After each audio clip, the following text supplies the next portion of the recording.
En tête d'affiche, pour la première fois, d'un téléfilm sur M6 diffusé le 12 septembre, Calogero se confie sur le harcèlement scolaire, sujet principal de la fiction, qu'il a lui aussi subi. Ses plus fameux titres, sortis dans les années 2000, sont entrés dans les classiques de la chanson française et il n'est pas rare d'encore entendre chantonner ou être diffusé sur les ondes Face à la mer, Si seulement je pouvais lui manquer ou encore En apesanteur. Celui qui a habitué son public à aborder des sujets romantiques ou dramatiques reste toutefois dans sa ligne en s'essayant à la comédie pour la première fois. À 52 ans, Calogero se révèle dans un premier rôle dans Respire, la nouvelle fiction de M6 qui sera diffusée le mardi 12 septembre prochain.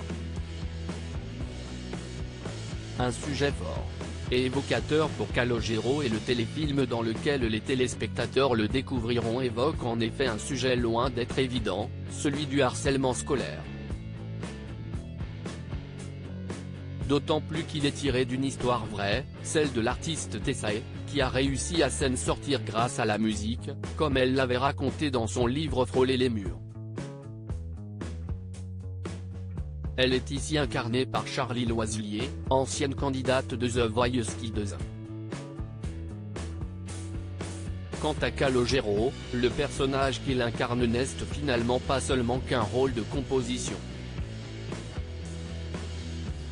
S'il joue ici un professeur de musique qui va aider sa jeune élève à s'en sortir, le sujet évoqué n'est pas anodin pour le chanteur comme il l'a expliqué dans une interview à Télé Magazine ce 30 août. De l'échec scolaire aux violences de toutes parts, il a réveillé des choses en moi, qui étaient aussi en échec scolaire. Tout est parti du primaire, un jour où une professeure m'a donné une violente paire de claques parce que je ne mettais pas les points sur les i. Si est peut-être pour ça que j'ai été en échec toute ma scolarité. Sans compter le harcèlement et les violences. Le collège Pablo Picasso, à Échirolles, était un établissement avec des cas difficiles. Je m'y suis fait casser la gueule 2 fois, a confié le chanteur qui, s'il est très investi dans ce nouveau statut de comédien, n'oublie rien de son premier métier. Il sort d'ailleurs un nouveau titre ce jour, intitulé Dénouement heureux ainsi que son nouvel album, A. M.O.U.R, qui paraîtra le 8 septembre.